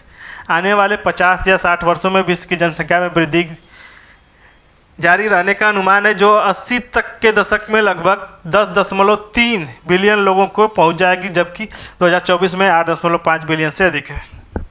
अनुमान है कि चरम पर पहुंचने के बाद वैश्विक जनसंख्या धीरे धीरे कम होने लगेगी और सदी के अंत तक घटकर 10.2 बिलियन रह जाएगी। वर्ष 2024 में वैश्विक स्तर पर जन्म के समय जीवन प्रत्याशा 73.3% पहुँच गई है, जो वर्ष 2095 की तुलना में 8.4% की वृद्धि प्रदर्शित कर रहा है। 2070 के दशक के अंत में वैश्विक स्तर पर 65 वर्ष और उससे अधिक आयु के व्यक्तियों की जनसंख्या मतलब संख्या 2.2 बिलियन पहुंचने का अनुमान है, जो बच्चों 18 वर्ष से कम आयु के संख्या को पार कर जाएगी। अब देखें, ऐसा अनुमान है कि 2030 में के मध्य दशक तक 80 वर्ष या उससे अधिक आयु के 265 मिलियन व्यक्ति होंगे, जो शिशुओं के एक वर्ष या उससे कम आयु की संख्या से अधिक हो जाएंगे। अब देखिए ग्लोबल स्किल रिपोर्ट 2024। जून 2024 में कोर्सेरा संस्थान द्वारा ग्लोबल स्किल्स रिपोर्ट कोर्सेरा संस्थान द्वारा जारी किया जाता है ग्लोबल स्किल्स रिपोर्ट। यह इसका 6वां संस्करण है। अब देखिए GSR 2024 में 109 देशों को शामिल किया गया। इसमें समग्र कौशल दक्षता के मामले में स्विट्जरलैंड शीर्ष स्थान पर रहा है। ध्यातव्य है कि स्विट्जरलैंड ने वर्ष 2023 में भी समग्र रैंकिंग में शीर्ष स्थान प्राप्त किया था। सूडान अंतिम स्थान पे 109वें पे है। रिपोर्ट के अनुसार ग्लोबल स्किल्स रैंकिंग के संदर्भ में भारत 2024 में 87वें स्थान पर रहा है। अब देखिए 2023 में क्या था, 60वें स्थान पर क्या हो गया, खिसक कर 87वें स्थान पर हो गया है। अब देखिए एशिया प्रशांत क्षेत्र में भारत 17वें स्थान पर है। स्टेट स्किल्स रैंकिंग के संदर्भ में भारतीय राज्य एक पहला है, स्टेट ऑफ पंजाब, उसके बाद चंडीगढ़, पश्चिम बंगाल, फिर उसके बाद हरियाणा, फिर 5वां है हिमाचल। अब देखिए इसी क्रम में उत्तर प्रदेश 13वें स्थान पर रहा है। बिहार किसने पर रहा है, 16वें स्थान पर। अब देखिए वैश्विक प्रेषण एवं विश्व बैंक समूह की रिपोर्ट जून 2024। जून 2024 में विश्व बैंक समूह द्वारा माइग्रेशन एवं development brief 40 migration and development brief 40 report जारी की गई है। इस रिपोर्ट का शीर्षक है remittance slowed in expected to grow faster in 2024। Report के अनुसार 2023 के दौरान निम्न एवं मध्यम आय वाले देशों में 0.7% की धीमी वृद्धि के साथ प्रेषण प्रवाह $654 बिलियन अनुमानित है, जबकि वर्ष 2024 तथा 2025 के लिए क्रमशः 2.3% तथा 2.8% की वृद्धि के साथ क्रमशः $671 बिलियन तथा $690 बिलियन पूर्वानुमानित है। अब देखिए वर्ष 2023 में प्रेषण प्राप्तकर्ता में शीर्ष 5 देश कौन से हैं। पहले पे भारत रहा है, दूसरे पे मैक्सिको, तीसरे पे चीन, फिलीपींस और पाकिस्तान रहे। वर्ष 2023 की चौथी तिमाही में प्रेषण भेजने हेतु बैंक सबसे महंगा माध्यम रहा है, जिसका औसतन 12% रहा है। इसके बाद डाकघर 7.7%, मनी ट्रांसफ़र कितना रहा है 5.5% तथा मोबाइल ऑपरेटर कितने रहे 4.4% इसका स्थान रहा है। अब देखिए विश्व निवेश रिपोर्ट 2024। अंकटाड द्वारा वर्ष 1991 में प्रत्येक वर्ष विश्व निवेश रिपोर्ट जारी किया जा रहा है। विश्व निवेश प्रकृति के आधार पर इसे रिपोर्ट वैश्विक एवं क्षेत्रीय स्तर पर प्रत्यक्ष विदेशी निवेश के अंतर प्रवाह एवं बहिर्प्रवाह की प्रवृत्ति का विश्लेषण प्रस्तुत किया जाता है। 20 जून 2024 को अंकटाड द्वारा विश्व निवेश रिपोर्ट 2024 जारी की गई है। विश्व निवेश रिपोर्ट 2024 को केंद्रीय विषय है निवेश सुविधा एवं डिजिटल सरकार। रिपोर्ट के अनुसार 2023 में वैश्विक प्रत्यक्ष निवेश ग्लोबल FDI में 2% की कमी दर्ज की गई है, जिसमें वैश्विक स्तर पर प्रत्यक्ष विदेशी निवेश घटकर $1.3 ट्रिलियन हो गया।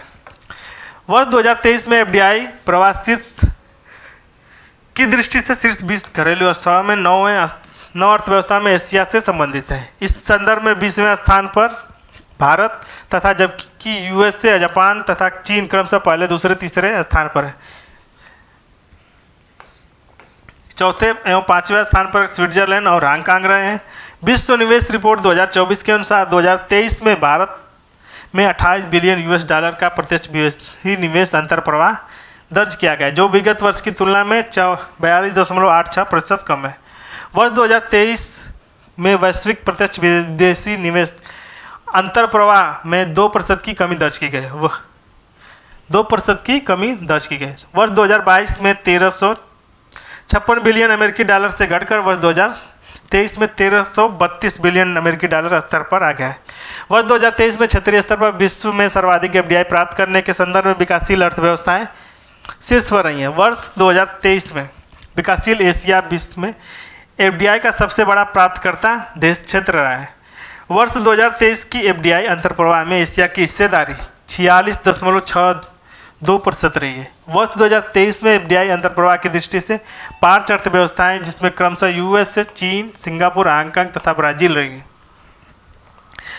एफडीआई निवेश अंतर्प्रवाह के संदर्भ में 2023 में भारत का 15वां स्थान रहा है। भारत का 15वां स्थान था और वर्ष 2022 में यह 8वें स्थान पर था और खिसक के 15वें स्थान पर 23 में पहुंच गया है। वर्ष 2023 में भारत एफडीआई बहिर्प्रवाह में 13.33% की कमी के साथ 13 बिलियन डॉलर दर्ज किया गया था, जबकि 2022 में यह 15 बिलियन डॉलर था। अब देखिए वैश्विक आर्थिक संभावनाएं जून 2024। जून 2024 में प्रकाशित विश्व बैंक की रिपोर्ट अर्धवार्षिक रिपोर्ट वैश्विक आर्थिक संभावनाएं जून 2024 के अनुसार वित्तीय वर्ष 2023 में भारतीय अर्थव्यवस्था की वृद्धि दर 8.2% अनुमानित है। हालांकि अगले 3 वर्षों में इसे घटकर 6.6%, 6.7%, 6.8% हो जाने का पूर्वानुमान भी है। वर्ष 2021 व 22 में भारतीय अर्थव्यवस्था में वृद्धि दर 9.7% तथा 7% रही है। नवीनतम रिपोर्ट के अनुसार 2023 में वैश्विक विकास दर 2.6% अनुमानित है, जबकि 2022 में यह 3% रही है। वैश्विक विकास दर 2024, 25 तथा 26 के लिए क्रमशः 2.6%, 2.7% तथा 2.7% अनुमानित है। यूएसए की आर्थिक वृद्धि दर 2022 में 1.9% रही है, जबकि 2023 के लिए 2.5% अनुमानित है। वर्ष 2024-25 तथा 2026 में संयुक्त राज्य अमेरिका की आर्थिक वृद्धि दर क्रमशः 2.5%, 1.8% तथा 1.8% रहने पूर्वानुमान है।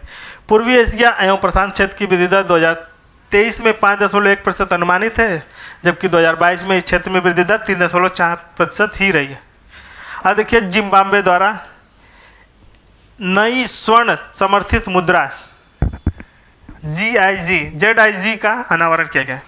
वर्ष 2024 में जिम्बाब्वे के केंद्रीय बैंक द्वारा स्वर्ण समर्थित में गोल्ड बैक एक संचरित मुद्रा का संचालन प्रारंभ किया गया। इस स्वर्ण समर्थित नई मुद्रा को जिम्बाब्वे गोल्ड या जिग के नाम से नाम दिया गया है। जो जिग जिम्बाब्वे का गोल्ड संक्षिप्त रूप से, जो 5 अप्रैल 2024 से जिम्बाब्वे के बैंक की पिछली राष्ट्रीय मुद्रा जिम्बाब्वे डॉलर को जिग में परिवर्तित कर रहा है। जिम्बाब्वे अपनी अर्थव्यवस्था को स्थिर करने के लिए मुद्रास्फीति को अंकुश लगाने के लिए जिम्बाब्वे डॉलर का मूल्यांकन ह्रास को संबंधित करने के प्रयासों को जिग को लॉन्च किया है। उल्लेखनीय है कि जिम्बाब्वे लंबे समय तक उच्च मुद्रास्फीति के कारण संघर्षों का सामना कर रहा है। ज्ञातव्य है कि मार्च 2024 तक जिम्बाब्वे की वार्षिक मुद्रास्फीति की दर विगत 7 माह में उच्च स्तर पर 55.3% पहुँच गई थी। जिम्बाब्वे गोल्ड जिग के बैंक नोट तथा सिक्के 8 वर्गों में 1, 2, 5, 10, 20, 50, 100 तथा 200 में पेश किए जाएंगे। जिम्बाब्वे गोल्ड के अनावरण के उद्देश्य से बढ़ती मुद्रास्फीति को रोकना तथा देश में लंबे समय तक कमजोर अर्थव्यवस्था को स्थिर करना है। उल्लेखनीय है कि जिम्बाब्वे के नागरिकों द्वारा पुरानी जिम्बाब्वे डॉलर की नई मुद्रा में परिवर्तित करने से 21 दिन की अवधि निर्धारित की गई है। ध्यातव्य है कि वर्ष 2008 के बाद नई मुद्रा बनने के बाद यह जिम्बाब्वे का 6ठा प्रयास है। अंतर्राष्ट्रीय मुद्रा कोष के अनुसार वर्ष 2008 में जिम्बाब्वे की मुद्रास्फीति 500 बिलियन प्रतिशत के आंकड़े तक पहुंच गई थी। जिम्बाब्वे की स्थानीय मुद्रा पर भरोसा न होने के कारण देश की लगभग 80% आबादी अमेरिकी डॉलर में लेन देन करती है। उल्लेखनीय है कि जिम्बाब्वे का केंद्रीय बैंक या निर्धारित अमेरिकी डॉलर के मुकाबले में 13.56 विनिमय दर के साथ जिग में व्यापार करना प्रारंभ किया। अब देखिए ग्लोबल इलेक्ट्रिक सिटी रिव्यू 2024। मई 2024 में global energy think tank amber द्वारा ग्लोबल इलेक्ट्रिक रिव्यू 2024 रिपोर्ट जारी की गई। यह रिपोर्ट अलग अलग देशों के आंकड़ों के आधार पर 2023 में वैश्विक विद्युत परिदृश्य का एक व्यापक जांच करती है। रिपोर्ट के अनुसार 2023 में वैश्विक उत्पादन का 30% उत्पादन नवीकरणीय ऊर्जा का रहा है, जो सौर एवं पवन ऊर्जा के उत्पादन में वृद्धि को प्रेरित करता है। अब देखिए वर्ष 2000 में वैश्विक विद्युत उत्पादन का नवीकरणीय ऊर्जा का प्रतिशत 19% रहा है। वर्ष 2000 में सौर एवं पवन ऊर्जा की वृद्धि दर 0.2% थी, जो बढ़कर 2023 में 13.4% हो गई है। वर्ष 2023 में प्रति व्यक्ति सर्वाधिक विद्युत उपभोग करने वाले शीर्ष देश कौन थे? कनाडा 1 नंबर पे, यूएसए दूसरे पे, दक्षिण कोरिया तीसरे पे, जापान चौथे पे, पाँचवें पे रूस रहा है। भारत 10वें स्थान पर रहा है। विश्व में प्रति व्यक्ति विद्युत खपत 3.7 मेगावाट है। यह कनाडा के 15.5 मेगावाट से सर्वाधिक है। भारत विश्व में प्रति व्यक्ति उपभोग में 1.4 मेगावाट है। यह वर्ष 2023 के सर्वाधिक सौर ऊर्जा का उत्पादन चीन द्वारा किया जा रहा है। इसके पश्चात यूएसए, भारत, जापान, जर्मनी का स्थान है। वर्ष 2023 में पवन ऊर्जा के उत्पादन में शीर्ष रैंक वाले देश चीन, यूएसए, जर्मनी, ब्राज़ील तथा भारत रहे। वर्ष 2023 में कोयले से सर्वाधिक विद्युत उत्पादन चीन द्वारा किया जा रहा है। उसके पश्चात भारत, फिर उसके बाद यूएसए, जापान और इंडोनेशिया का स्थान है। भारत के संदर्भ में तथ्य, वर्ष 2023 में भारत जापान को पीछे छोड़ते हुए तीसरा बड़ा सौर उत्पादक देश बन गया है। भारत के आगे दो देश चीन और यूएसए रहे। 2023 में भारत विद्युत उत्पादन में 1404 मिलियन टन CO2 उत्सर्जन करते हुए चीन एवं यूएसए के बाद वैश्विक स्तर पर तीसरा बड़ा विद्युत उत्सर्जक क्षेत्र बना हुआ है। अब देखिए women business and law 2024 and the law, मार्च 2024 में वर्ल्ड बैंक द्वारा women business and the law 2024 report जारी की गई। यह रिपोर्ट का 10वां संस्करण है। Women business and the law 2024 report विश्व की 190 अर्थव्यवस्थाओं में महिलाओं के आर्थिक अवसरों को प्रभावित करने वाले कानूनों को मापने की एक वार्षिक श्रृंखला है। इस वर्ष की रिपोर्ट में 2 डाटा प्रस्तुत किए गए, women business and the law 1.0 तथा विस्तारित संस्करण women business and the law 2.0। Women business and the law WBL 1.0 सूचकांक 8 संकेतकों, पहला है गतिशीलता, दूसरा है कार्यस्थल, तीसरा है वेतन, चौथा है विवाह, पांचवा है पितृत्व, फिर उसके बाद छठा है उद्यमिता, सातवां है संपत्ति, आठवां है पेंशन पर आधारित है। जबकि women business and the law 2.0 सूचकांक यह 8 संकेतकों के साथ 2 संकेतकों की सुरक्षा तथा बच्चों की देखभाल भी शामिल है। इस WBL 2.0 में 10 संकेतक पर आधारित है, जिसमें भारत का स्कोर 60 है। इस रिपोर्ट में WBL 1.0 में भारत को 100 में से 74.4% स्कोर प्राप्त हुआ है। भारत का समग्र स्कोर 74.4%, पूरे एशिया में औसत का 63.7 से अधिक है। दक्षिण एशिया में सर्वाधिक स्कोर नेपाल का रहा है 80.6%।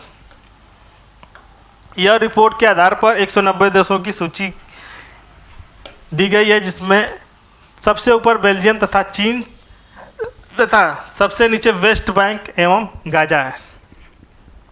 अब देखिए लैंगिक समानता एवं बराबरी के लिए वैश्विक गठबंधन 15 से 19 जनवरी 2024 के बाद स्विट्जरलैंड के दावोस में विश्व आर्थिक मंच की वार्षिक बैठक आयोजित की गई थी। इस बैठक की थीम थी रीबिल्डिंग ट्रस्ट। इस वार्षिक बैठक में विश्व आर्थिक मंच WEF तथा भारत सरकार के सहयोग से समर्थन से वैश्विक भलाई हेतु गठबंधन, लैंगिक समता तथा समानता की घोषणा की गई। इस अलायंस का विचार G20 के नेताओं की घोषणा तथा प्रधानमंत्री नरेंद्र द्वारा प्रतिपादित महिलाओं के नेतृत्व वाले विकास के प्रति भारत की स्थिति प्रतिबद्धता से उभरा है।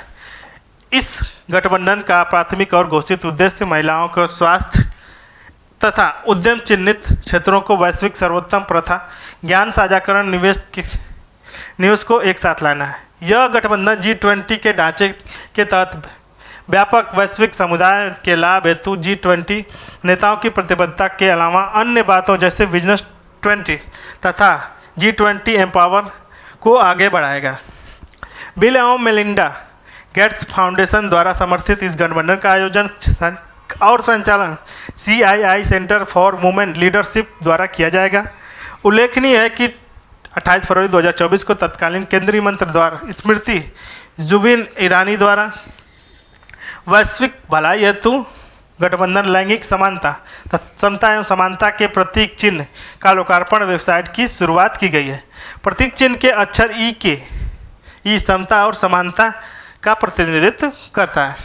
अब देखिए वैश्विक जोखिम रिपोर्ट 2024।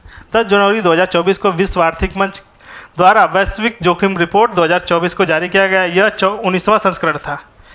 प्रस्तुत रिपोर्ट ज्यूरिक इंश्योरेंस ग्रुप तथा मार्क मैकलेनन के सहयोग से तैयार की गई थी। विश्व आर्थिक मंच द्वारा यह प्रस्तुत रिपोर्ट तीव्र तकनीकी विकास तथा आर्थिक अनिश्चितता, ग्लोबल वार्मिंग तथा गंभीर वैश्विक जोखिम के प्रति आगामी दशकों के मानव के सक्षम आने वाले गंभीर खतरों पर प्रकाश डालती है। रिपोर्ट के अनुसार अगले 2 वर्षों में विभिन्न अर्थव्यवस्थाओं जैसे Bharat, USA, UK, Mexico, Indonesia लगभग 3 बिलियन लोगों के चुनाव में शामिल होने की संभावना है। इन चुनाव की प्रतिक्रिया में गलत सूचना और दुष्प्रचार की उपस्थिति नवनिर्वाचित सरकारों की वास्तविक तथा कथित वैधता को गंभीर रूप से अस्थिर कर सकती है। साथ ही राजनीतिक अशांति, हिंसा और आतंकवाद का खतरा उत्पन्न हो सकता है तथा लोकतांत्रिक प्रतिक्रियाओं का दीर्घकालिक क्षरण हो सकता है।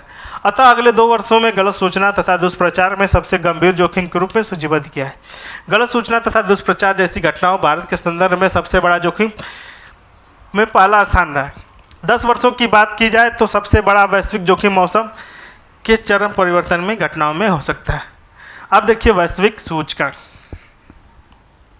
इसमें world best companies 2024 Times magazine 13 सितंबर 2024 को टाइम्स मैगजीन द्वारा वर्ल्ड वेस्ट कंपनीज 2024 की रिपोर्ट जारी की गई। इसमें नंबर 1 पे कौन रहे? एप्पल रही है, USA की कंपनी है। दूसरा है एक्सेंचर आयरलैंड की, फिर तीसरा है माइक्रोसॉफ्ट USA की रही है, फिर BMW ग्रुप जर्मनी, फिर 5वीं रही है अमेजॉन USA की। इसके बाद सूची में 5 की भारत कंपनियां 112वें रैंक पे है HCL टेक, फिर 119 पे इन्फोसिस है, 134 पे विप्रो है, फिर 187 पे महिंद्रा ग्रुप, 504 पे एक्सिस बैंक। अब देखिए Reliance Industries and Ambani group 646वां तथा 736वें स्थान पर रही।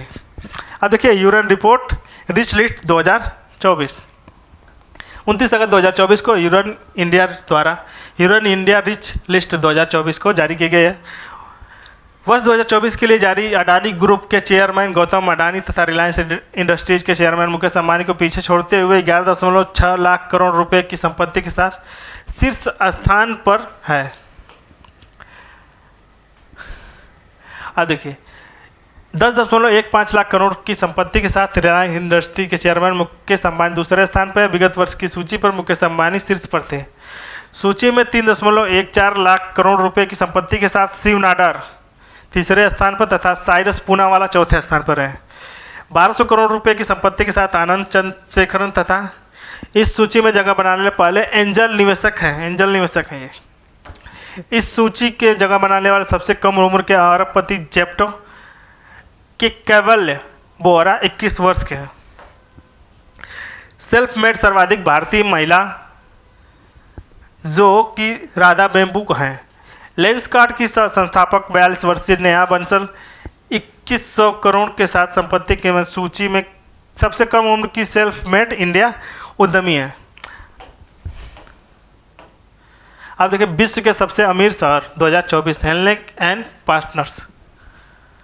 7 मई 2024 को हेनले एंड पार्टनर्स के द्वारा 2024 के विश्व के सबसे अमीर शहर की सूची जारी की है। जारी रिपोर्ट के अनुसार $1 बिलियन या उससे अधिक संपत्ति वाले शहर निवासी करोड़पति की संख्या के संदर्भ में 50 शहरों में 11 शहरों में USA शीर्ष स्थान पर है। इनमें 50 शहरों में न्यूयॉर्क भी शामिल है जो 2024 में विश्व में सबसे अमीर शहरों की शीर्ष स्थान पर है। दूसरे पर उत्तरी कैलिफोर्निया खाड़ी क्षेत्र जिसमें सैन फ्रांसिस्को तथा सिलिकॉन वैली शहर भी शामिल हुए।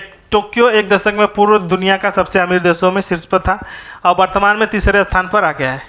चौथे पर और पाँचवें पर सिंगापुर तथा लंदन रहे हैं। विश्व के सबसे अमीर 50 शहरों में इस सूची में भारत के 2 शहर मुंबई और दिल्ली शामिल किए गए। इस सूची में जहां मुंबई 24वें स्थान पर, वहीं दिल्ली का स्थान 37वां रहा है। अब देखिए विश्व के अरबपतियों की सूची 2024 फोर्ब्स। अप्रैल 2024 अमेरिकी बिजनेस पत्रिका फोर्ब्स के अनुसार विश्व के अरबपतियों की सूची 2024 जारी की गई है। वर्ष 2024 में सूची में शामिल अरबपतियों की कुल शुद्ध संपत्ति 14.2 ट्रिलियन अमेरिकी डॉलर है, जो वर्ष 2023 की तुलना में 2 ट्रिलियन US डॉलर 2021 में स्थापित पूर्व के रिकॉर्ड की तुलना में 1.1 ट्रिलियन US डॉलर से अधिक रही है। विश्व के शीर्ष 5 अरबपति कौन है? रैंक 1 पे अरबपति में बर्नार्ड अर्नॉल्ट एंड परिवार नंबर 1 पे, दूसरे पे एलन मस्क रहा है, तीसरे पे जेफ बेजोस, चौथे पे मार्क जुकरबर्ग, पाँचवें पे लैरी एलिसन।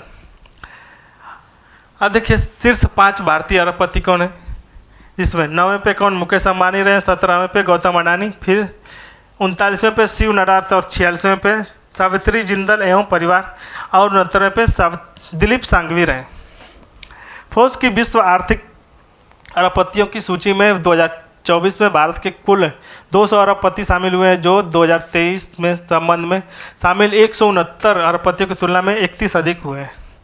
अब देखिए इन अरबपतियों की संयुक्त संपत्ति वर्ष 2023 में 675 बिलियन US डॉलर की तुलना में 41% की वृद्धि दर्ज है, जिसके कुल संपत्ति 954 बिलियन अमेरिकी डॉलर हो गई है, और वर्ष 2022 से 750 बिलियन US डॉलर से भी अधिक है। सूची में भारत का सर्वाधिक अमीर अरबपति रिलायंस इंडस्ट्रीज के मुकेश अंबानी रहे। मुकेश अंबानी की कुल संपत्ति 116 बिलियन अमेरिकी डॉलर है। विश्व के अरबपतियों की सूची में 100 बिलियन डॉलर के क्लब में शामिल होने वाले पहले एशियाई व्यक्ति रहे। समग्र रूप से मुकेश अंबानी इस सूची में 9वें स्थान पर है। इस सूची का सबसे अमीर भारतीय महिला अरबपति सावित्री जिंदल परिवार 33.5 बिलियन अमेरिकी डॉलर भारतीय अरबपतियों में चौथे स्थान पर तथा समग्र रैंकिंग में 46वें स्थान पर रही है। अब देखिए sky tracks world airports awards 2024। 17 अप्रैल 2024 को वर्ल्ड एयरपोर्ट अवार्ड 2024 की घोषणा की गई, जिसमें फ्रैंकफर्ट जर्मनी की द्वारा की गई। अब देखिए दोहा कतर अहमद अंतर्राष्ट्रीय हवाई अड्डे को 2024 का विश्व का सर्वश्रेष्ठ हवाई अड्डा घोषित किया गया है। विगत वर्षों में यह हवाई अड्डा विश्व का दूसरा सर्वश्रेष्ठ हवाई अड्डा घोषित किया गया था। दूसरे और तीसरे स्थान पर सिंगापुर चांगी हवाई अड्डा तथा एचियोन अंतर्राष्ट्रीय हवाई अड्डा दक्षिण कोरिया रहे। सिंगापुर चांगी एयरपोर्ट को एशिया का सर्वश्रेष्ठ हवाई अड्डा का भी पुरस्कार प्राप्त हुआ है। विश्व के 5 सर्वश्रेष्ठ हवाई अड्डे, इसमें अहमद है 1 नंबर पे, कतर में पड़ता है सिंगापुर चांगी हवाई अड्डा सिंगापुर, एचियोन अंतर्राष्ट्रीय हवाई अड्डा दक्षिण कोरिया में है। अब देखिए चौथे पे टोक्यो अंतर्राष्ट्रीय हवाई अड्डा हनेडा जापान में। अब देखिए 5वां है टोक्यो नारिटा अंतर्राष्ट्रीय हवाई अड्डा जापान। अब देखिए अवार्ड के 5 भारतीय हवाई अड्डों के 100 सर्वश्रेष्ठ हवाई अड्डों में स्थान प्राप्त हुए, जो निम्न है।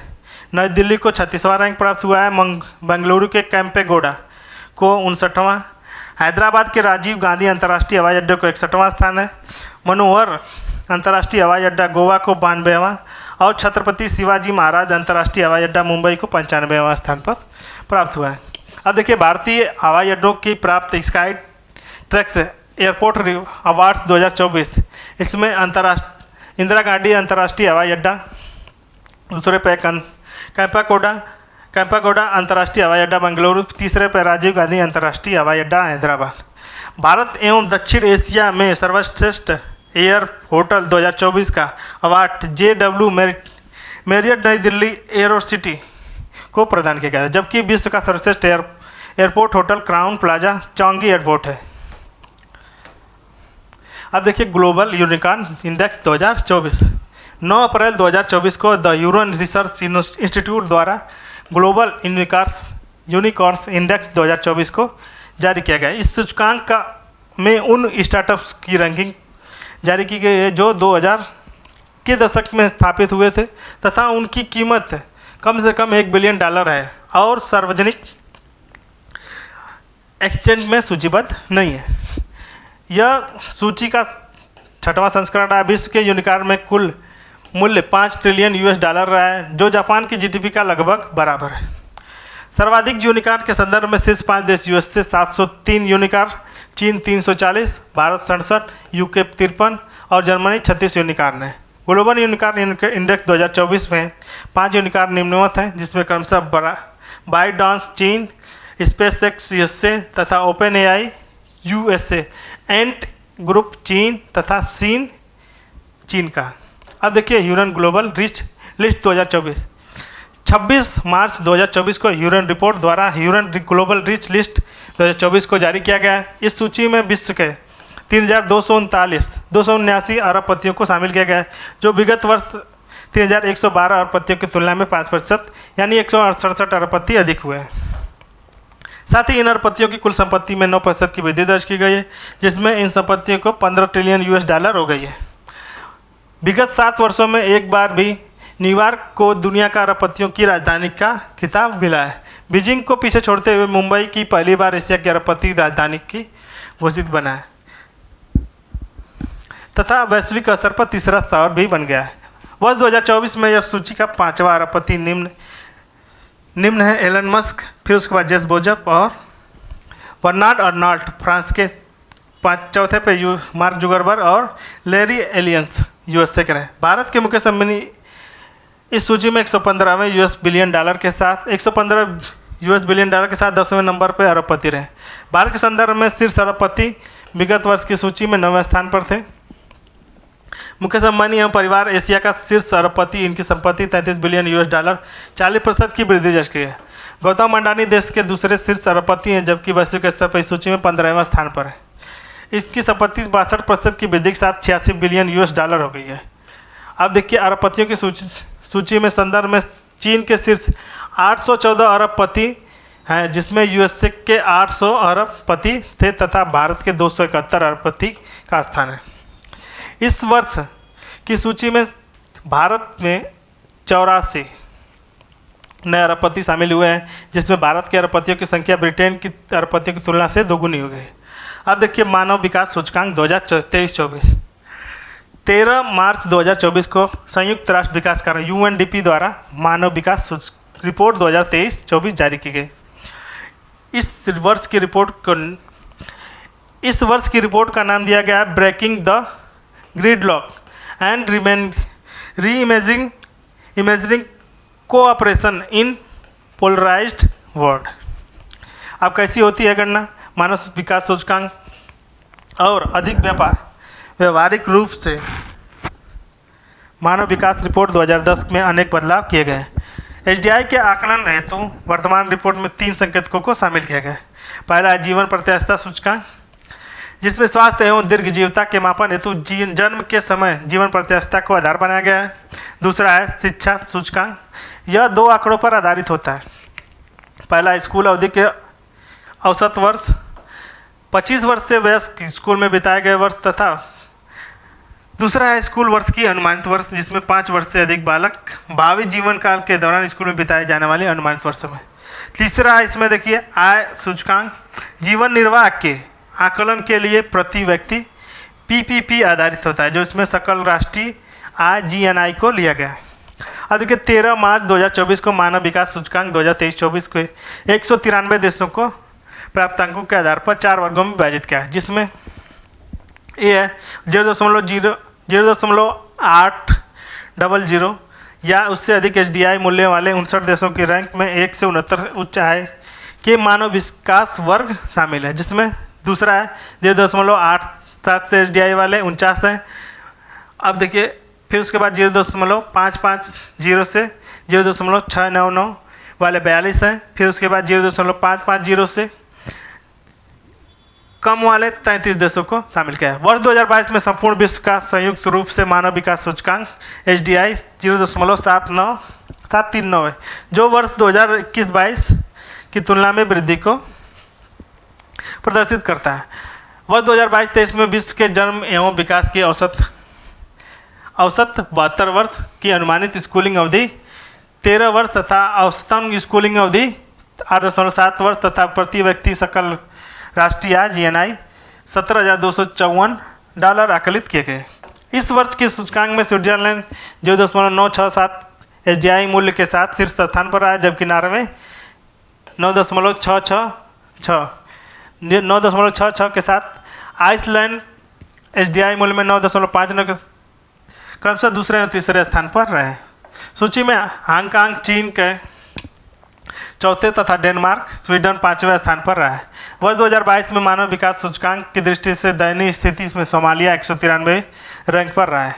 उसके बाद दक्षिणी सूडान 192 रैंक पर, मध्य अफ्रीकी गणराज्य 191 स्थान पर, नाइजर तथा चाड दोनों की 189वीं रैंक क्रमशः कम मानव विकास सूचकांक वाले देश रहे। ज्ञातव्य है कि 2021 की तुलना में भारत मानव विकास सूचकांक के संदर्भ में सबसे दयनीय स्थिति दक्षिणी सूडान की रही है।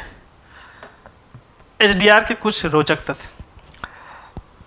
मानव विकास सूचकांक की अवधारणा का विकास पाकिस्तानी अर्थशास्त्री मकबूल उल हक तथा नोबेल पुरस्कार विजेता भारतीय मूल के अमेरिकी नागरिक शास्त्री अमर्त्य सेन ने किया था। मानव विकास रिपोर्ट के पहला संस्करण का प्रकाशन 1900 में इन्हीं दोनों अर्थशास्त्रियों की मदद से किया गया। ज्ञातव्य है कि SDR संपादकीय के UNDP का प्रकाशन है। वर्ष 2021 में SDR का मानव विकास को मापने के संदर्भ में नवीन प्रक्रिया अपनाई जा रही है। वर्ष 2014 से मानव विकास सूचकांक में लैंगिक विकास सूचकांक को भी प्रकाशित किया गया है। अब देखिए, असमानता समायोजित मानव विकास सूचकांक की रैंकिंग में शीर्ष स्थान पर आइसलैंड रहा है, जबकि नॉर्वे दूसरे पर तथा डेनमार्क तीसरे पर रहा है। मानव विकास सूचकांक 1997 में जारी की गई मानव निर्धनता सूचकांक के स्थान पर 2010 में बहुआयामी निर्धनता सूचकांक प्रस्तुत किया जाने लगा। UNDP के सहयोग से ऑक्सफोर्ड निर्धनता एवं मानव विकास पहल द्वारा विकसित यह रिपोर्ट SDI के 3 आयामों शिक्षा, स्वास्थ्य एवं जीवन स्तर के संदर्भ में 10 वंचनों पर आधारित है। भारत का बहुआयामी गरीबी सूचकांक वर्ष 2005 और 2019 में 0.283 से घटकर कितना हो गया, 0.069 हो गया था। भारत की 16.4% जनसंख्या बहुआयामी गरीबी की स्थिति में है। 16.4% क्या है, जनसंख्या बहुआयामी गरीबी की स्थिति में। लैंगिक विकास सूचकांक में मानव विकास सूचकांक के 3 आयाम स्वास्थ्य, शिक्षा एवं आय लैंगिक असमता को दर्शाता है। यह वर्ष सर्वाधिक लैंगिक समानता वाले देशों में सर्वोच्च स्थान पर डेनमार्क रहा है। उसके पश्चात दूसरे पर नॉर्वे, तीसरे पर स्विट्जरलैंड रहा है। महिलाओं पुरुषों के बीच सर्वाधिक असमानता वाले देश क्रमशः यमन, नाइजीरिया, सोमालिया, चाड तथा अफगानिस्तान रहे। भारत का लैंगिक असमानता सूचकांक में 0.437 तथा लैंगिक असमानता का सूचकांक वर्ष 2022 में भारत की रैंक 108वीं रही है। आर्थिक दृष्टि से लंबी छलांग लगाने वाला भारत विश्व की विकास में इंजन में भी संज्ञा प्रदान की गई। मानव विकास की दृष्टि से पीछे की पंक्ति में खड़ा नजर आता है। इस वर्ष की भारत की स्थिति मध्यम मानव विकास देश की है, जो SDI मूल्य 0.644 के साथ सूची में 134वीं रैंक पर है। वर्ष 1990 से 2000 की अवधि में भारत के SDI मूल्य का औसत 1.24% प्रति वर्ष की वृद्धि दर्ज की गई। वर्ष 2022 में भारत में जन्म के समय जीवन प्रत्याशा 67.7%, स्कूल की अवधि 6.6%, स्कूल की अवधि का अनुमानित वर्ष 12.6%, प्रति व्यक्ति सकल आयु $6,951 है। सार्क देशों में श्रीलंका 78, मालदीव 87, भूटान 125, बांग्लादेश 129 भारत से बेहतर हैं, जबकि नेपाल 146, पाकिस्तान 164 तथा अफगानिस्तान 182 में भारत से निम्न है।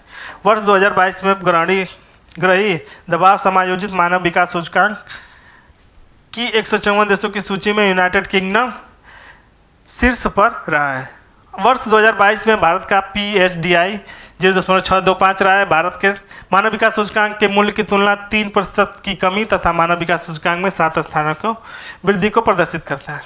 अब देखिए, राज्य ऊर्जा दक्षता सूचकांक 2023 1 मार्च 2024 को राज्य को ऊर्जा दक्षता ब्यूरो के 22वें स्थापना दिवस के समारोह में राज्य ऊर्जा दक्षता 2023 को जारी किया गया। यह सूचकांक का 5वां संस्करण है। राज्य ऊर्जा दक्षता सूचकांक ऊर्जा दक्षता ब्यूरो द्वारा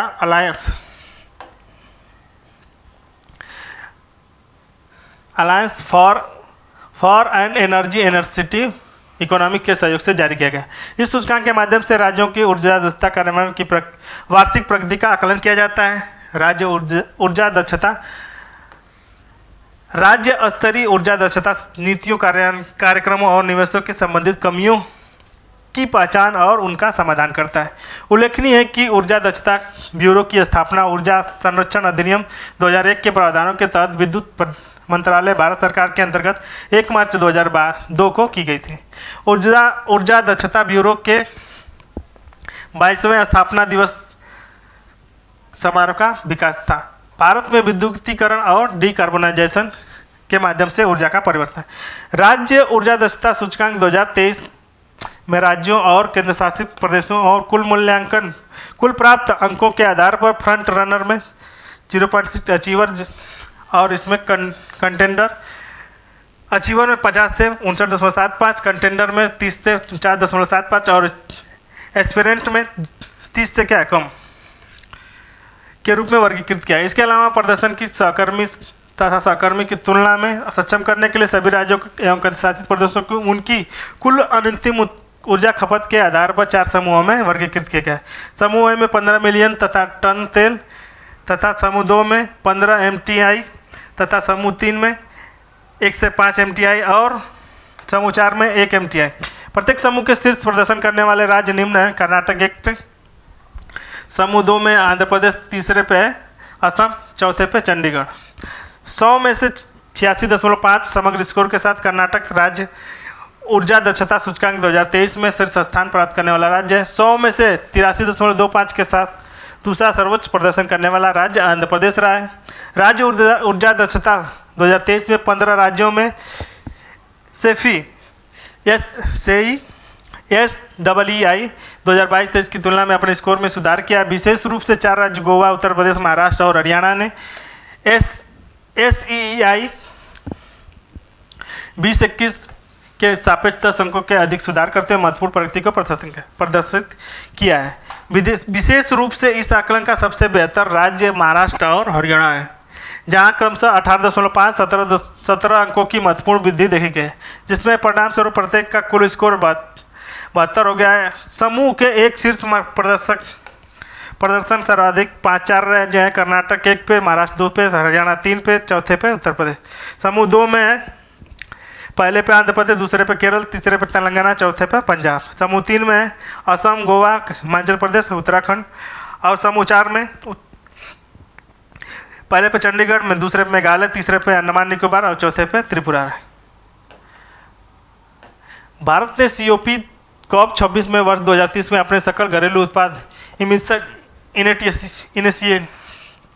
इंटेंसिटी को 2005 के स्तर से 45% तक कम करने की प्रतिबद्धता जताई है। सतत परिवहन इस लक्ष्य को प्राप्त करने की दिशा में सरकार के द्वारा की गई कई पहलों में से एक है। भारत दुनिया का तीसरा सबसे बड़ा ऑटोमेटिक मैन्युफैक्चर जो इलेक्ट्रॉनिक व्हीकल में आर्थिक विकास के निर्यात को संभावित स्रोत बनाता है। पिछले 5 वर्ष में औसतन इलेक्ट्रॉनिक EV की बिक्री में 50% की वृद्धि देखी गई तथा भारत में समग्र ऊर्जा खपत की परिवहन के हिस्सेदारी 14% रही है। अब देखिए ग्लोबल 2024 जनवरी 2024 में ब्रांड फाइनेंस द्वारा ग्लोबल 500वीं रिपोर्ट 2024 जारी की। रिपोर्ट के अनुसार 74% वृद्धि के साथ एप्पल एक बार फिर विश्व की सबसे मूल्यवान ब्रांड बना है। विश्व में 4 सर्वाधिक मूल्यवान ब्रांड निम्न होते हैं। नंबर 1 पे है एप्पल, $516.6 बिलियन। उसके बाद माइक्रोसॉफ्ट है $340.4 बिलियन। उसके बाद गूगल है $333.4 बिलियन। फिर चौथे पे है अमेजॉन $308.9 बिलियन। अब देखिए ब्रांड फाइनेंस IT सर्विसेज 2024 जनवरी 2024 की रिपोर्ट के अनुसार एक्सेंचर $40.5 बिलियन के साथ विश्व का सबसे मूल्यवान IT सेवा का ब्रांड है। 11% मूल्य वृद्धि के साथ टाटा कंसल्टेंसी सर्विसेज दूसरा सबसे मूल्यवान और $19.9 मिलियन आईटी सेवा ब्रांड है। विगत 5 वर्षों में सर्वाधिक तेजी से वृद्धि करने वाला आईटी सेवा ब्रांड इन्फोसिस रहा है। इस वर्ष 16% की वृद्धि के साथ HCL शीर्ष 10 में सर्वाधिक तेजी से वृद्धि करने वाला ब्रांड रहा है। शीर्ष 25 में सर्वाधिक तेजी से वृद्धि करने वाला 34% वाला ब्रांड ग्लोबैंट है। फोर्ब्स की, अब देखिए अगला है फोर्ब्स विश्व की सर्वाधिक 100 शक्तिशाली महिलाएं। 5 सितंबर 2023 को फोर्ब्स पत्रिका द्वारा विश्व की 100 सर्वाधिक शक्तिशाली महिलाओं की सूची जारी की गई। इस सूची में 20वां वार्षिक संस्करण है, जिस सूची में जहां यूएसए की टेलर स्विफ्ट सर्वाधिक युवा 33 वर्षीय शक्तिशाली महिला, वहीं यूएसए की जूडी फॉकनर सबसे उम्र दराज 80 वर्षीय शक्तिशाली महिला है। फोर्ब्स की सूची के शामिल 3 महिलाएं रैंक 1 पे है। उर्सुला वान डेर जर्मनी राजनीति एवं नीति से, क्रिस्टियन लेनार्ड फ्रांस से राजनीति से नीति है, कमला हैरिस यूएसए राजनीति से है, और इस वर्ष की 4 भारतीय महिलाओं को जगह बनाई है। भारतीय वित्त मंत्री निर्मला सीतारमण इस सूची के 32वें स्थान पर है। रोशनी नायडर मल्होत्रा 60वें स्थान के साथ, सुमा मंडल 70वें स्थान तथा किरण मजूमदार